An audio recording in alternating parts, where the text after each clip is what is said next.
ఆంధ్రప్రదేశ్లో శాంతి భద్రతలు క్షీణించాయని విపక్షాలు చేస్తోన్న ఆరోపణలు నిజమే అనటానికి మరొక ఉదాహరణ విశాఖలో జరిగిన పచ్చనేతల అరాచక పార్టీ.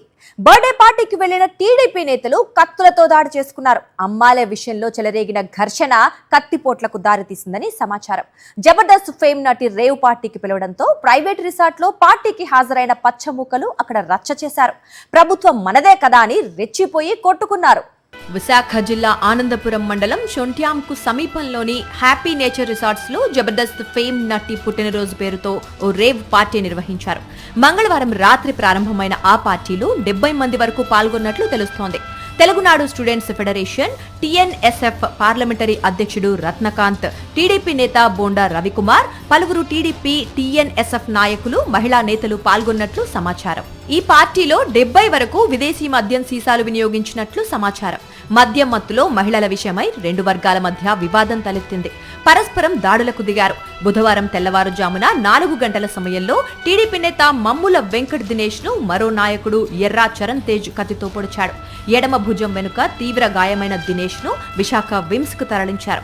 ప్రస్తుతం అతడు అక్కడ చికిత్స పొందుతున్నాడు. తెల్లవారుజామున జరిగిన ఈ ఘటనపై పోలీసులు బుధవారం సాయంత్రం వరకు స్పందించలేదు.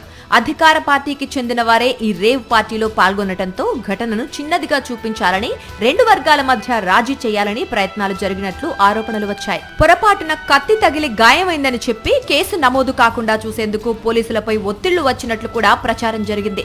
అయితే ఆసుపత్రిలో మెడికో లీగల్ కేసు నమోదు కావడంతో తప్పని పరిస్థితుల్లో ఆనందపురం పోలీసులు టీడీపీ నేత ఎర్రా చరణ్ తేజ్ పై హత్యాయత్నం కేసు నమోదు చేశారు. ప్రస్తుతం చరణ్ తేజ్ పోలీసుల అదుపులో ఉన్నట్లు సమాచారం. ఘటన జరిగిన హ్యాపీ నేచర్ రిసార్ట్స్ టీడీపీ నేత మజ్జి శేఖర్ దని తెలిసింది. ఘటన అనంతరం రిసార్ట్స్ ను మూసేశారు. పార్టీ గొడవ వివరాలు బయటికి రాకుండా సీసీ ఫుటేజ్ మాయం చేశారన్న ఆరోపణలు వినిపిస్తున్నాయి.